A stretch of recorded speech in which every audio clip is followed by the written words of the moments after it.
ucapkan selamat pagi bagi Bapak, Ibu, Saudara sudah dikasih dalam Tuhan. Tiba saatnya kita akan datang beribadah kepada Tuhan. Kita mau merasakan kasih setia Tuhan yang begitu luar biasa dalam hidup kita. Kita mau iringi dengan satu pujian, Ku hidup bagimu.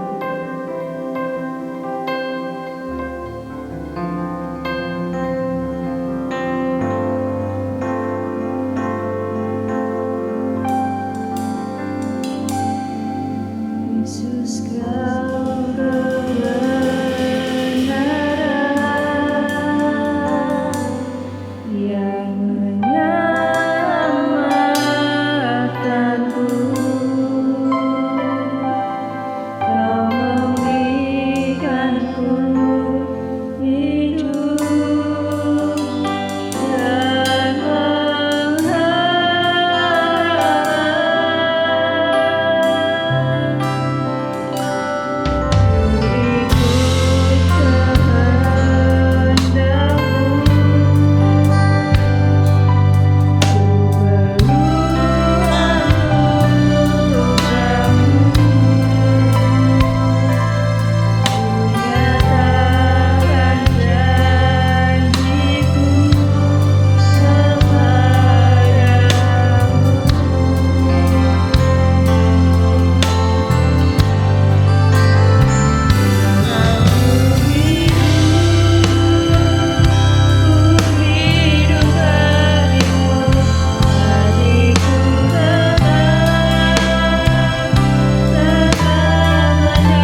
Shalom Bapak Ibu Saudara-saudari kasih dalam Tuhan.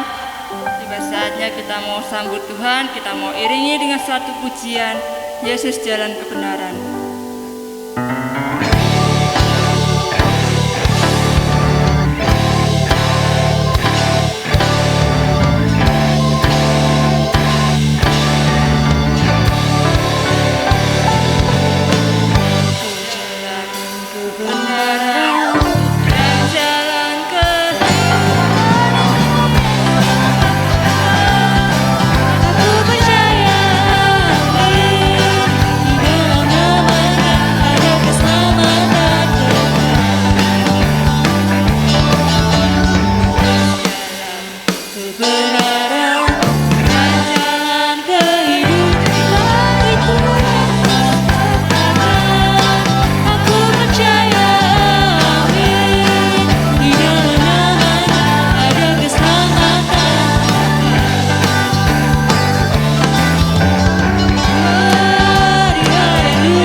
Ya, tiba saatnya kita akan memberikan persembahan, namun sebelumnya kita akan berdoa terlebih dahulu dengan kasih nanti yang berdoa.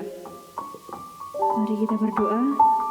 Allah Bapa kami yang bertata di dalam kerajaan surga yang kami sembah hanya di dalam nama Tuhan kami Yesus Kristus. Terima kasih Tuhan untuk berkat penyertaan-Mu. Kau telah memberkati ibadah kami dan sebentar Tuhan kami akan memberikan persembahan. Kiranya Bapa Engkau memberkati setiap anak-anak-Mu yang memberikan persembahan Tuhan. Biarlah Tuhan Engkau mengganti berlipat kali ganda Tuhan. Dan biarlah persembahan yang anak-anak-Mu berikan ini biar menjadi berkat bagi di gereja ini Tuhan. Terima kasih Bapa. Hanya di dalam nama kami telah berdoa dan mengucap syukur. Haleluya. Amin. Kita mau iringi dengan satu pujian, bertemu dalam kasih-Nya.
Terima kasih buat persembahan yang sudah Bapak, Ibu, Saudara-saudari berikan bagi gereja ini. Biarlah Tuhan yang akan mengembalikan kepada Bapak, Ibu, Saudara-saudari kasih semuanya 2 kali lipat lebih dari yang Bapak, Ibu semuanya berikan. Tiba saatnya kita akan dengarkan firman Tuhan. Kita mau iringi dengan satu pujian, Kasih-Mu Tiada Duanya.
Selamat pagi bagi Bapak Ibu Saudara sekalian yang kami kasihi di dalam nama Tuhan Yesus Kristus. Marilah kita akan datang di hadapan Tuhan walaupun harus ada di rumah kita masing-masing. Baik yang dekat maupun yang jauh dari Delanggu, rekan-rekanku yang kami kasihi. Mari kita akan awali dengan doa sebelum kita mendengarkan firman Tuhan. Bapa kami yang bertahta di dalam kerajaan surga, kami datang di hadapan-Mu Tuhan, di mana kami datang dengan penuh percaya dan penyerahan yang sungguh-sungguh, dan kami membuka hati untuk menerima sabda firman-Mu ya Tuhan. Biarlah sabda firman-Mu menjadikan berkat buat kami semua yang saat ini ada bersama-sama ini. Yang lemah boleh dikuatkan, yang susah boleh dihiburkan, yang sakit boleh disembuhkan, yang putus asa boleh diberi pengharapan, yang kekurangan boleh diberkati. Inilah harapan kami. Olehnya Bapa, biarlah Engkau memberkati hamba-Mu, memberkati jemaat-Mu semua dan rekan-rekan kami di mana saja berada. Dan kami siap untuk mendengarkan firman-Mu. Dalam nama Yesus kami berdoa, haleluya. Amin. Ya. Bapak Ibu yang saya hormati, anak-anakku sekalian yang saya kasihi, pada saat ini situasi memang kita masih dihadapkan dengan situasi yang seperti ini, khususnya di dunia, bahkan di Indonesia. Pada saat ini saya hendak menyampaikan firman Allah dengan satu tema yang hendak saya jelaskan pada saat ini, nanti masuk di dalam kebenaran firman Allah. Saya akan membacakan firman Allah yang tertulis di dalam Efesus pasal yang keempat. Ayatnya yang ke-15. Tetapi dengan teguh berpegang kepada kebenaran di dalam kasih, kita bertambah di dalam segala hal ke arah Dia, Kristus yang adalah kepala. Bapak Ibu Saudara sekalian, di dalam kita hidup di tengah-tengah dunia ini atau hidup di mana saudara berada, saudara pasti mengenal apa satu istilah relasi, yaitu hubungan, yaitu berkomunitas. Bisa juga itu berrelasi dengan tetangga dekat, dengan keluarga, dengan sesama gereja di mana kita menjadi anggota. Pasti kalau kita sudah berbicara relasi di situ, pastinya kita akan mengenal satu istilah, mau tidak mau kita pasti berhubungan dengan orang lain. Pasti kita akan berhubungan dengan orang banyak. Kalau dulu Bapak Ibu Saudara sekalian pernah mengenal istilah unen-unen atau apalah yang dikatakan botol kae yang dicampur pasti bentik. Begitu juga Bapak Ibu Saudara sekalian, di dalam kita berrelasi atau berkomunitas, sadar atau tidak kita akan menemukan apa yang dikatakan, yaitu masalah. Dan potensi masalah akan ada di saat-saat kita membangun komunitas. Karena hidup mau tidak mau, di mana saja, di masyarakat, di kampung, di rumah tangga, di gereja tadi saya katakan, pasti di situ ada satu hal yang perlu kita kenal, yaitu saling memperhatikan. Pasti. Ada juga saling menilai. Pasti. Ada juga saling mengkritik. Saling mengkritik. Lah, dalam situasi kita berkomunitas atau relasi hubungan dengan orang lain, hubungan dengan orang banyak, biasanya kita punya tanggung jawab manakala ada yang salah. Kita semua yang berkomunitas atau yang berhubungan dengan orang lain, mestinya ada hal yang disebut menegur mereka atau menasihati mereka. Ya. Dalam arti kata ketika ada sesuatu yang salah, kita bertanggung jawab untuk menegur atau mengingatkan mereka. Nah, disinilah seringkali timbul konflik. Timbul apa yang disebut yaitu masalah. Ya. Olehnya, mari kita akan renungkan saat ini. Sebagai anak-anak Tuhan, kita diberi tugas untuk menyatakan kebenaran. Untuk menyatakan kebenaran di dalam kita menegur seseorang. Karena kalau kita salah ucap, akan bisa saja mereka tersinggung. Kalau kita salah ucap, bisa juga mereka marah-marah. Karena menganggap dirinya dipermalukan di hadapan umum atau di hadapan orang banyak. Akibatnya masalah itu menjadi runyam. Tetapi Rasul Paulus menegaskan, mengatakan di dalam firman-Nya tadi, biarlah kita menegur, tetapi menegur yang berdasarkan kebenaran kasih. Menegur yang berdasarkan kebenaran kasih. Olehnya firman Allah berkata dengan jelas di sini, tetapi dengan teguh berpegang kepada kebenaran di dalam kasih. Karena Yesus sendiri adalah Allah yang membuktikan dengan kasih agape. Kasih yang tidak minta imbalan jasa. Olehnya kasih yang diajarkan oleh Yesus ini dalam situasi kondisi yang sekarang ini, dalam isolasi mandiri atau mungkin dalam situasi zaman yang pandemi ini, banyak orang-orang yang harus menghadapi permasalahan. Lalu kita sebagai anak-anak Tuhan, kita yang sudah dibaptis dalam nama Bapa, Anak dan Roh Kudus, kita yang sudah mengakui Yesus sebagai juru selamat, apakah sudah kasih itu dinyatakan dengan kebenaran di tengah-tengah masyarakat? Kalau belum, masih ada kesempatan saat ini untuk kita menyatakan kasih itu.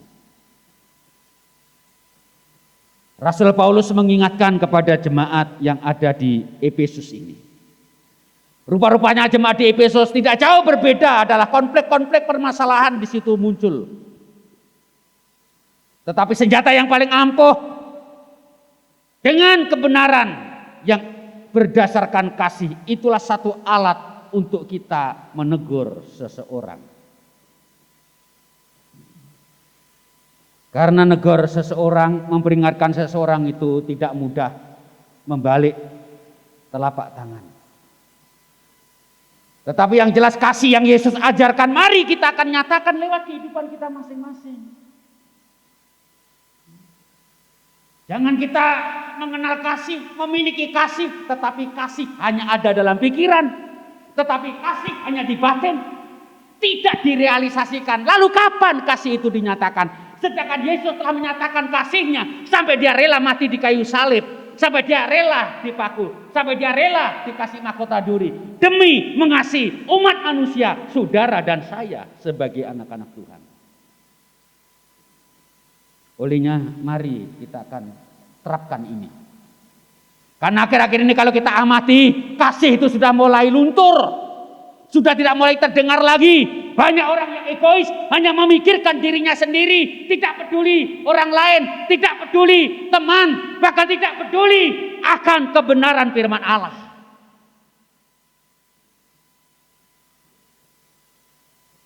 Bapak Ibu diberi pelajaran yang sangat bagus lewat diri Tuhan Yesus Kristus.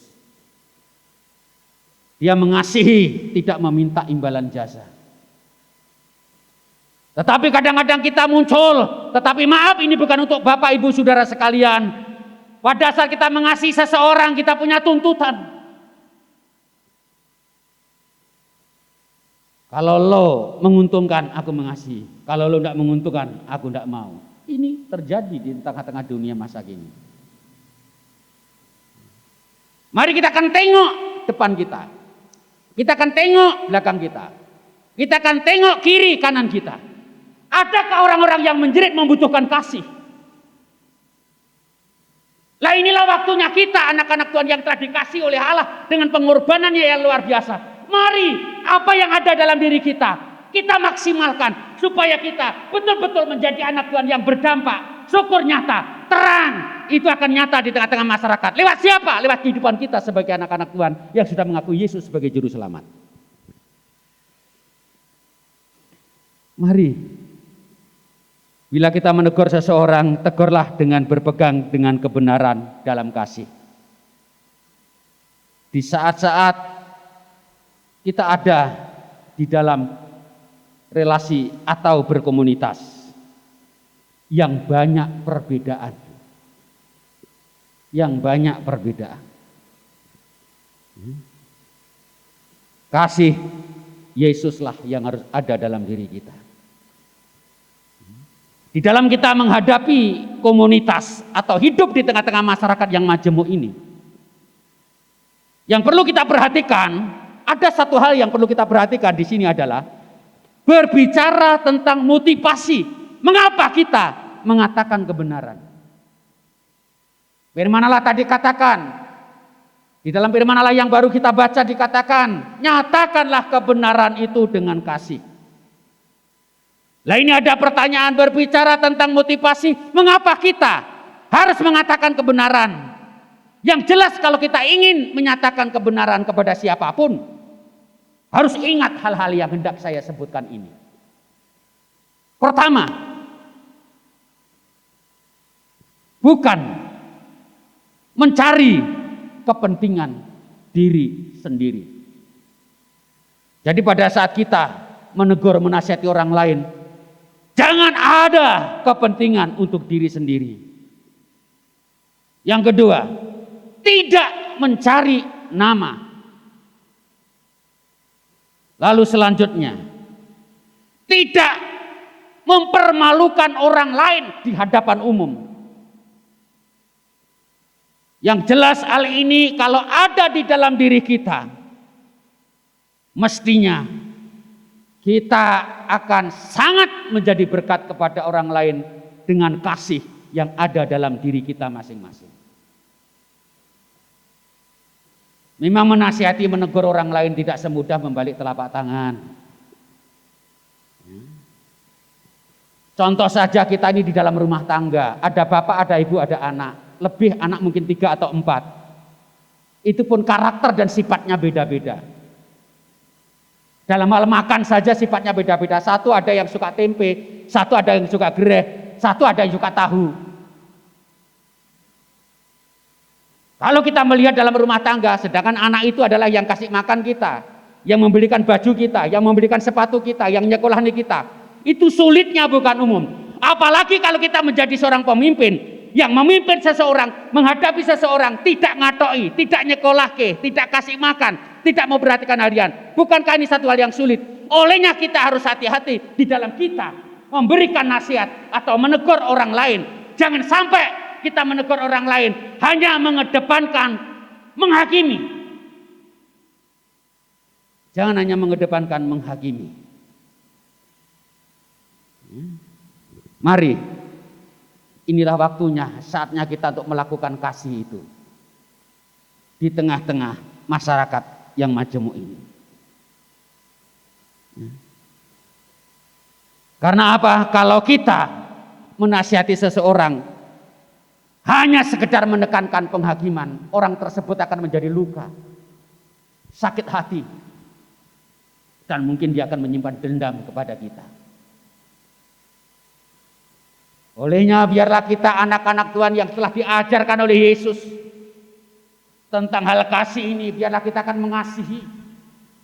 Mengasihi yang tidak minta imbalan jasa, mengasihi yang tidak menuntut, mengasihi yang tidak menekan, tetapi mengasihi dengan tulus seperti Yesus mengasihi kita. Inilah yang harus ada di dalam kehidupan anak-anak Tuhan di zaman-zaman akhir ini. Inilah waktunya Bapak Ibu Saudara sekalian dan anak-anakku sekalian. Kapan lagi kalau kita tidak mulai sekarang untuk mengasihi sesama? Rasanya sangat sedih kalau kita mendengar ada seseorang yang menderita penyakit, terpapar pandemi atau virus corona ini. Dia harus disingkirkan, dia harus dijauhi. Itu satu hal yang salah. Itu satu hal yang salah. Itu satu hal yang salah. Lah disinilah waktunya sebagai anak-anak terang, sebagai anak-anak Tuhan, marilah kita akan belajar untuk menjadi pelaku-pelaku firman.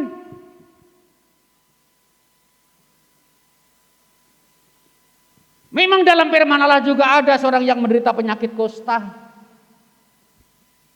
Tokoh-tokoh agama ahli Taurat membuat peraturan orang yang menderita penyakit ini karena kutukan harus dibuang, harus disingkirkan, harus diisolasi. Bahkan orang penyakit kusta ini kalau mau datang ke kota atau masuk ke masyarakat, di situ harus membunyikan bunyi-bunyian sehingga orang-orang yang waras yang tidak sakit harus masuk rumah, pintunya ditutup. Betapa sakitnya hati, betapa sakitnya hidupnya itu menghadapi kondisi situasi, dan dia merasa sebagai orang-orang yang tidak berguna, tidak masuk hitungan, menjadi orang-orang yang tersingkirkan. Hidup sepertinya tidak ada artinya lagi. Tetapi ingat di dalam firman Allah, saat Yesus berjalan menemui orang-orang ini, sampai orang-orang kusta itu mengungkapkan kata-kata, Tuhan, jikalau engkau mau, kata-kata ini. Mengapa pakai kata-kata jikalau engkau mau? Karena dia merasa sebagai sampah masyarakat, orang yang dikucilkan, orang yang disingkirkan, seperti tidak ada artinya di tengah-tengah masyarakat. Ojo-ojo aku menjerit kepada Tuhan ini adalah tidak ada pertolongan dan tidak ada uluran tangan kasih. Olehnya menggunakan kata-kata jikalau engkau mau. Ternyata ceritanya didengar Tuhan. Tuhan bukan orang yang egois, Tuhan bukan orang yang membiarkan hal-hal yang sedemikian.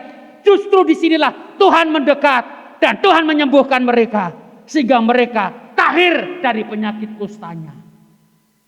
Lah inilah yang harus ada dalam diri kita sebagai anak-anak Tuhan. Jangan sampai kita menjauhi orang-orang yang sedang terpapar. Jangan menjauhi orang-orang yang sedang isolasi mandiri. Mari paling tidak kita bisa memberikan satu dorongan, ucapan-ucapan yang menghibur, ucapan-ucapan yang semangat, ucapan-ucapan yang menguatkan, ucapan-ucapan jangan hal yang menakutkan. Syukur kalau kita kelebihan harta, kelebihan materi, sisihkanlah itu, buntelah di kertas kresek, antarkan kepada mereka, berikan kepada mereka. Ini akan sangat menolong dan pertolongan ini akan dikenang sepanjang hidupnya bahwa kita diperhatikan si A, si B, si C. Tuhan itu baik kalau kita bisa melakukan hal ini. Saya yakin kalau kita hidup di tengah-tengah masyarakat, memperhatikan orang lain, berkorban buat orang lain, tidak akan menjadikan kita miskin. Tidak akan menjadikan kita miskin. Justru firman Allah berkata, kalau engkau memberi, engkau akan diberi. Kalau kau memberi banyak, Tuhan akan beri banyak. Kalau kau memberi sedikit, Tuhan akan beri sedikit. Mari kita akan pilih, kita akan memberi. Apa yang perlu kita berikan? Waktu kita, tenaga kita, pikiran kita. Toh kalau perlu mungkin uang kita berikan kepada mereka. Kalau merasa kita kelebihan. Dan jangan menghakimi. Dan jangan membuat dia putus asa. Inilah waktunya untuk kita menjadi pelaku-pelaku firman. Memberitakan kebenaran di dalam kasih. Dan kasih itu supaya nyata di tengah-tengah dunia ini. Kita berdoa. Bapa yang di surga, kami bersyukur lewat sabda firman-Mu ini. Biarlah menjadi berkat dan menguatkan kami. Biarlah kami bisa menyatakan kebenaran yang berdasarkan kasih di tengah-tengah masyarakat ini. Bukan menghakimi dan bukan melukai mereka. Pakailah kami Tuhan. Urapilah kami Tuhan, supaya kami betul-betul menjadi anak-anak terang, dan terangnya itu betul-betul nyata di tengah-tengah masyarakat. Dan kasih yang Yesus ajarkan akan nampak lewat pribadi-pribadi kami yang disebut sebagai anak-anak Tuhan. Supaya kami mengasihi sesama, tidak pandang bulu kiri kanan depan belakang. Pada saat kami diberkati, biarlah kami bisa menjadi pelaku untuk bisa memberkati. Kalau kami tidak memiliki materi, biarlah kami bisa memberikan satu ucapan kata-kata yang keluar dari mulut lidah kami ini menjadi berkat kepada mereka. Pakailah kami Tuhan, pakailah kami, supaya namamu dipermuliakan. Mari Bapak Ibu sekalian, kita akan berdoa untuk mengakhiri ibadah ini. Saudara bisa berdiri dan mengangkat tangan. Bapa, kami mengucapkan syukur. Kami mengangkat tangan ya Tuhan, satu bukti bahwa dalam diri kami ini sangat membutuhkan pertolongan dan uluran tangan-Mu yang penuh dengan berkat itu. Dan kami berdoa kepada setiap jemaat di Delanggu ini. Dan rekan-rekan kami di mana saja yang mendengarkan doa kami dan firman Allah pada saat pagi ini. Biarlah Engkau akan memberkati ya Tuhan. Memberkati apa yang dia makan, apa yang dia minum, apa yang dia pakai dan lain-lainnya. Biarlah Bapa Engkau ulurkan tangan-Mu yang penuh dengan kuasa. Olehnya Bapak Ibu saudara sekalian, berpisahlah antara satu dengan yang lain. Dan beraktivitaslah sesuai dengan pekerjaanmu masing-masing. Berpisah dengan membawa berkat dari persekutuan Allah Bapa, kasih sayang anak yang tunggal Tuhan Yesus Kristus, serta persekutuan di kana kuat kuasa Roh Kudus, berkat menyertai Bapak, Ibu, saudara-saudari sekalian hari ini sampai selama-lamanya. Di dalam nama Yesus yang percaya katakan amin. Tuhan berkati.